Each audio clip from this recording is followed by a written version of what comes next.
Ladies and gentlemen, one thing that just struck me when Selina spoke, and on my original program, there was actually a youth representative. Now, I know that Juliana, you stood up when it was under 30. But let me just do the following, because I think sometimes a moderator does have a certain degree of latitude.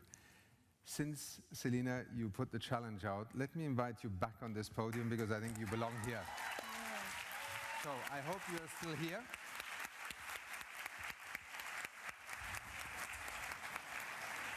I hope Olivia can organize another chair. For the moment, let me just stand. Come and join us here. No, please, have a seat. Nice to meet you. Well done.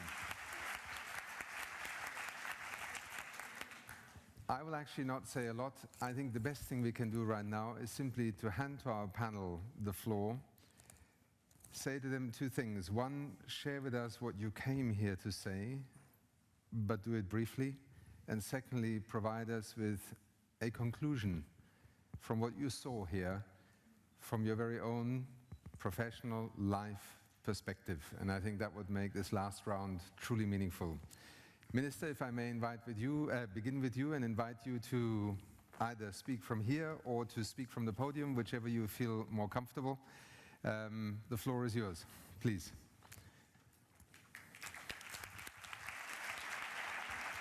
I'm glad you're still here, but you might have escaped. Thank you.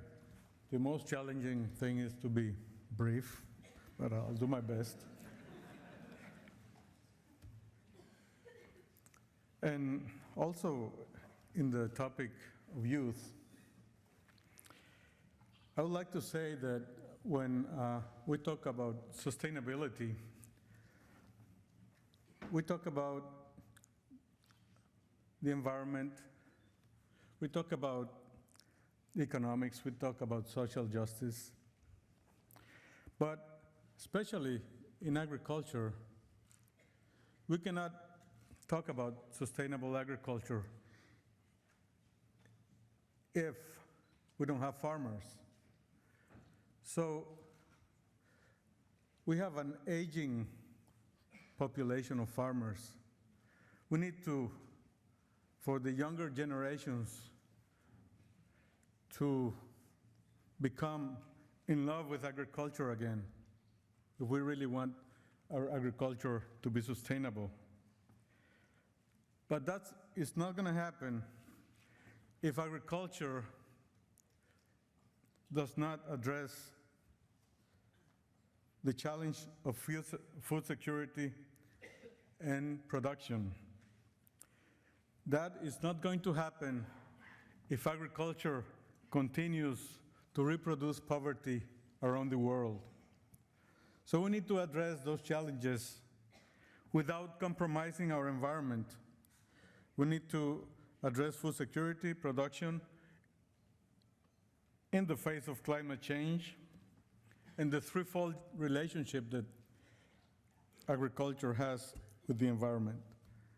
Being agriculture a victim of climate change, but also a contributor to climate change, and also provides opportunities to mitigate climate change.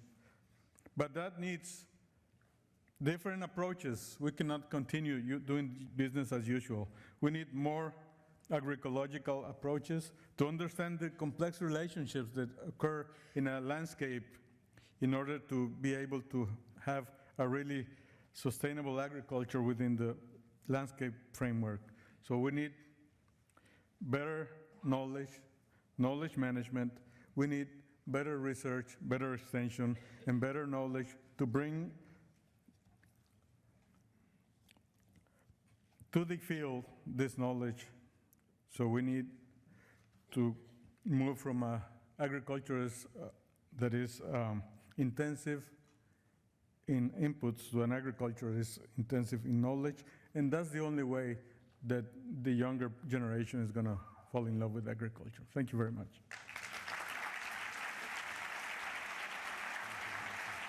Thank you.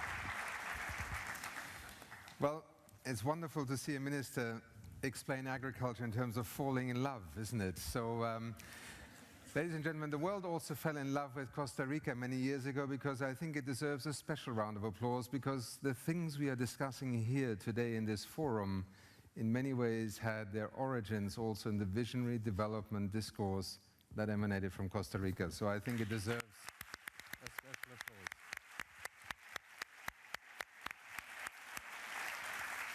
Next on the podium, Juliana, you have the floor. Please take us forward and back to what you saw in the last 2 days.